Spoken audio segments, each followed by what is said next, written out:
കമലേഷ്, നിലവിൽ നമ്മളൊക്കെയും ചർച്ച ചെയ്യുന്ന പ്രധാനപ്പെട്ട രാഷ്ട്രീയ വിഷയങ്ങൾ CPIMന്റെ സ്റ്റാൻഡ് അതാണ് ഗോവിന്ദൻ മാസ്റ്റർ വ്യക്തമാക്കിയത്. എന്തൊക്കെയാണ് അദ്ദേഹം വിശദീകരിച്ചത്?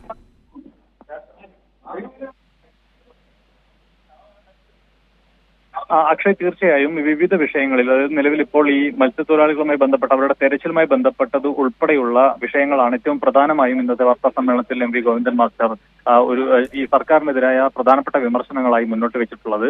ആ വിഷയത്തിൽ ഉൾപ്പെടെ കൃത്യമായ ഒരു നടപടി സ്വീകരിക്കാൻ, അല്ലെങ്കിൽ ആദ്യഘട്ടത്തിൽ അത് ഗോവിന്ദൻ മാസ്റ്റർ ഈ കുടുംബവുമായി ബന്ധപ്പെട്ട് സംസാരിച്ച ഘട്ടത്തിൽ ഉൾപ്പെടെ അവർ പറയുന്ന പ്രധാനപ്പെട്ട കാര്യം ഈ ഗോൾഡൻ ഡേയ്സ് എന്ന ഈ ആദ്യ ദിവസങ്ങളിൽ വളരെ കൃത്യമായ ഒരു ഇത്തരത്തിലുള്ള തെരച്ചിൽ ഉൾപ്പെടെ നടത്താനുള്ള ക്രിയാത്മകമായ ഒരു നടപടികൾ സ്വീകരിക്കാൻ സർക്കാർ തയ്യാറായിട്ടില്ല എന്നുള്ളത് ആ കുടുംബം തന്നെ ഒരു പരാതിയായി മുന്നോട്ട് വെച്ചിട്ടുള്ളതാണ്.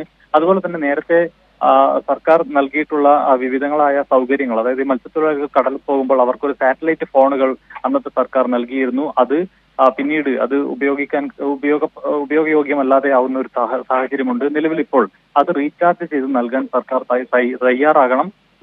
അവശേഷിക്കുന്ന മുഴുവൻ മത്സ്യത്തൊഴിലാളികൾക്കും ആ സാറ്റലൈറ്റ് ഫോണുകൾ വിതരണം ചെയ്യാൻ സർക്കാർ തയ്യാറാകണം തുടങ്ങിയ കാര്യങ്ങളാണ് അദ്ദേഹം മുന്നോട്ട് വെച്ചിട്ടുള്ളത്. അതോടൊപ്പം തന്നെ മുഖ്യമന്ത്രി നിരന്തരം പറയുന്നത് പോലെ തന്നെ നുണകൾ വീണ്ടും ആവർത്തിക്കുകയാണ്.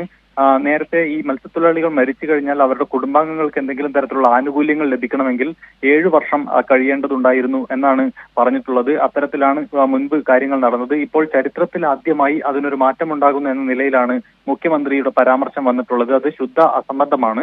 നേരത്തെ തന്നെ ഈ ഓഖി ഉൾപ്പെടെയുള്ള സമയങ്ങളിൽ ഏതാനും മാസങ്ങൾക്കുള്ളിൽ തന്നെ വിവിധ കുടുംബങ്ങൾക്ക് ഇന്നുള്ളതുപോലെ 2-3 കുടുംബങ്ങൾക്കല്ല, ഏതാണ്ട് 33ഓളം കുടുംബങ്ങൾക്ക് 22 ലക്ഷം രൂപ വെച്ച് അന്നത്തെ സർക്കാർ നൽകിയിട്ടുണ്ട്.